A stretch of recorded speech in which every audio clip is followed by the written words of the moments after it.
మహిళా సంఘాలు ఇప్పటికే చాలా విమర్శలు చేశాయి మీ మీద. ఇన్ఫాక్ట్ ఈ టాపిక్ చూసి వాళ్ళు ఏమంటారా అని మాకు కూడా ఒక విధమైన, అంటే మీరు అమ్మాయిలను చిత్రీకరించి వాళ్ళ బాడీ మీద పెట్టే ఎవరికైనా ఏ మాత్రం ఇంగిత జ్ఞానం అన్నా, నేను కేవలం అమ్మాయిల్ని పొగుడుతున్నాను, ఆరాధిస్తున్నాను, అమ్మాయిల కన్నా గౌరవం నేను దేవుడికి కూడా ఇవ్వను, అదొకటి అర్థం అవుతుంది. కానీ కల్చరల్లీ మన దేశంలో అమ్మాయిల అందాన్ని పూజించడం అనే కాన్సెప్ట్ ఇంకా జీర్ణించుకోలేకపోతున్నారు చాలా మంది.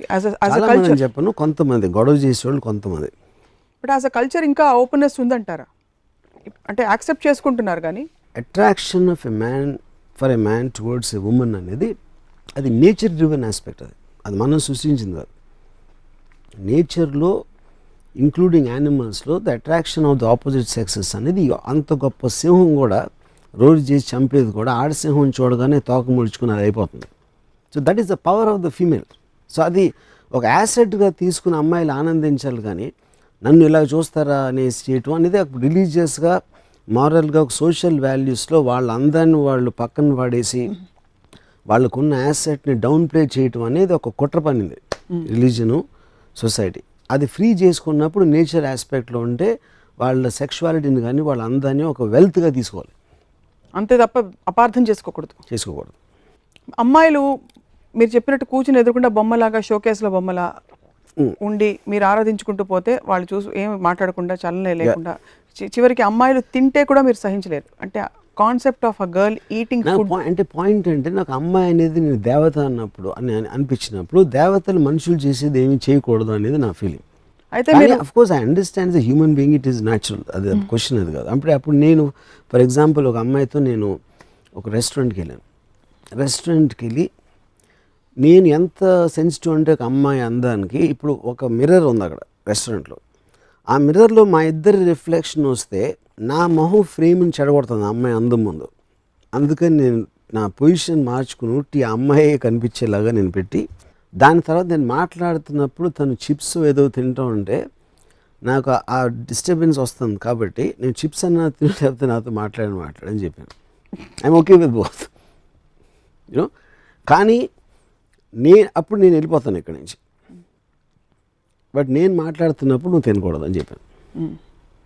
బట్ అంటే ఆర్డర్ కదా అది, ఇట్ ఈస్ జస్ట్ బికాజ్ నాకు కలిగే ఆనందం, ఆ అమ్మాయి అందం చూస్తా, ఆ 15 నిమిషాలు దాని చెప్పి నా లైఫ్లో 15 మినిట్స్ వేస్ట్ అయిపోతుంది. సో అప్పుడు ఆ వేస్ట్ అయిపోకుండా నేను వేరే పని చూసుకుంటాను, అయిపోయిన తర్వాత వస్తాను అని చెప్పాను. ఏమిటి ఆ ఎక్స్ప్రెషన్ అంటే మీ కాల్పనిక సుందరి ఎక్కడైనా ఉంటుందా అనేసి మీరు, ఐ థింక్ బెస్ట్ నేను చెప్పనా, ఇక్కడ పక్కనే షోరూమ్స్ ఉన్నాయి, మాల్స్, అక్కడ మ్యానిక్విన్స్ తెచ్చి ఇంట్లో పెట్టుకోండి, వాటితో మాట్లాడుకోండి. ఆరాధించుకోవచ్చు కదా ఇంట్లో మ్యానిక్విన్స్, పిక్చర్స్ అన్ని ఉన్నాయి, ఎప్పుడు ఉన్నాయి మ్యానిక్విన్స్, పిక్చర్స్. అందుకంటే చక్కగా మీరు ఎలాగో ఆరాధనే కాబట్టి మీది, ఒక మంచి దేవత సరస్వతి దేవిని తీసుకొచ్చి కూర్చోపెట్టి రోజు ఆరాధించుకుంటూ మీ ప్రేమని ఇలా పువ్వులతో వ్యక్తపరచుకోవచ్చు కదా. ఆవిడతో మాట్లాడితే ఆవిడేం మాట్లాడదు. అది చేస్తున్నాను, అదే చెప్తున్నాను కదా. అంటే వాళ్ళకన్నా అందమైన మ్యానిక్విన్స్ ఉన్నాయి, ఫోటోగ్రాఫ్స్ ఉన్నాయి, పెయింటింగ్స్ ఉన్నాయి. But to delve little deeper Ramu garu, మీ ఇంప్రెషన్స్ అసలు ఎక్కడి నుంచి మీరు కలెక్ట్ చేశారు ఈ విషయాన్ని గురించి? అంటే చిన్నప్పటి నుంచి మీ రెస్పాన్సెస్ చూసారు, బికాస్ ఒక టైంలో మీరు ఒక అమ్మాయిని చాలా గాఢంగా ప్రేమించారు. ఇదే రాము గారు ఏమైపోయారని మేము బెంగ పెట్టేసుకుంటున్నాం. ఓకే, కానీ అది మీరు సపోజిషన్ చేస్తున్నారు. అది ఏమిటి గాఢంగా ప్రేమించడం అనేది? ఫస్ట్ ఆఫ్ ఆల్ అది ఒక మెజర్మెంట్ పాయింట్. గాఢంగా అంటే ఏంటి, దాని మీనింగ్ ఏంటి ఒకటి. రెండోది, నేను ఒకటేసారి కాదు చాలాసార్లు ప్రేమించాను. ఎప్పుడు ప్రేమించానంటే అమ్మాయిగా ఉన్నంత వరకు. కానీ ఇందాక నేను చెప్పాను, వాళ్ళు మారిపోతూ ఉంటారు.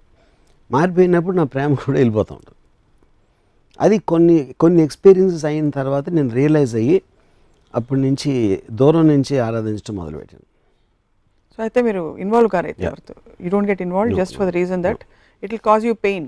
Yes. Because your perfect mirror will get broken into pieces in no time. Disappointment, frustration వస్తుంది. అందుకని బుద్ధుడికి జ్ఞానోదయం అయినట్టు నాకు కూడా అయ్యి, ఇన్ ఆల్ యువర్ రిలేషన్షిప్స్ మీరు ఇంత బొమ్మలాగా అమ్మాయి ఉండాలంటే యూజువలీ మెదడు లేని డంబ్ స్త్రీలు. కానీ అలాంటి మిమ్మల్ని ఎరిగిన మా అందరికీ కూడా వాట్ వీ ఫీల్ ఇస్, మీకు కొంచెం కొద్దో గొప్ప తెలివితేటలు ఉండేవాళ్ళంటే కొంచెం ఒక విధమైన గౌరవం ఆ స్త్రీలలో ఉన్నా కూడా అని.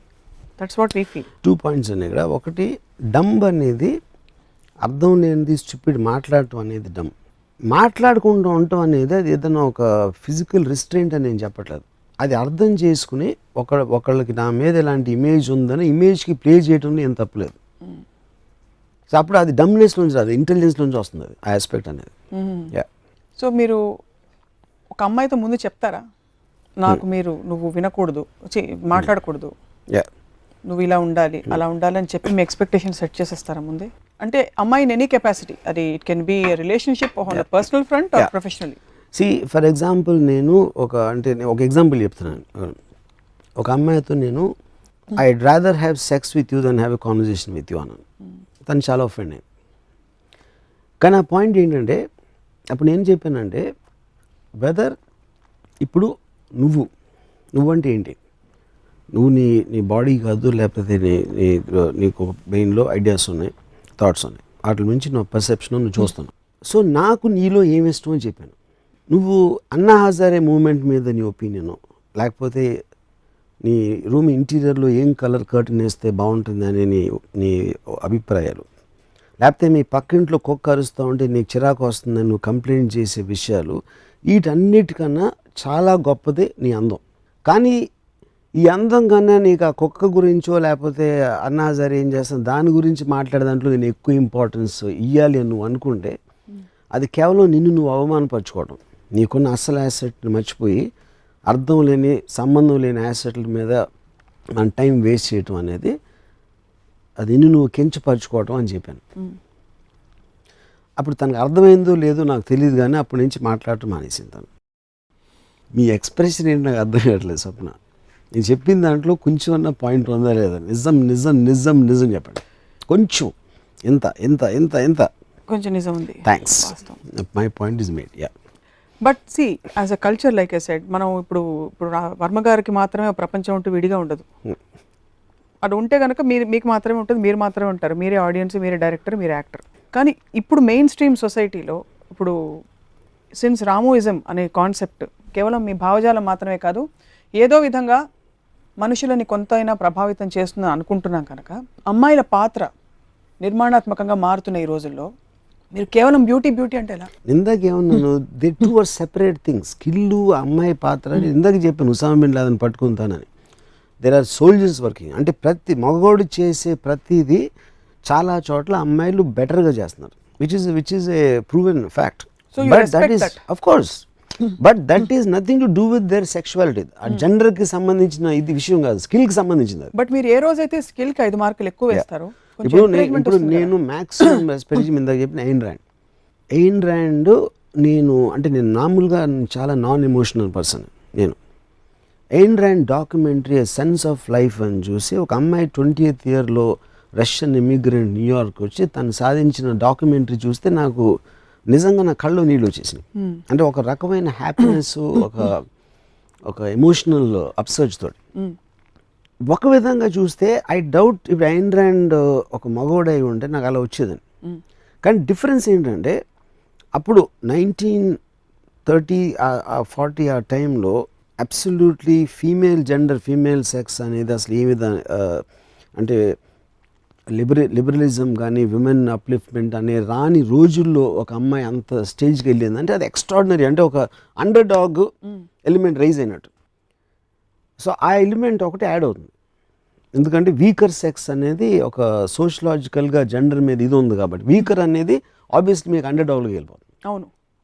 సో అది ఒక పర్టిక్యులర్ పీరియడ్ ఆస్పెక్ట్, దాని హిస్టారికల్ ఆస్పెక్ట్ అది.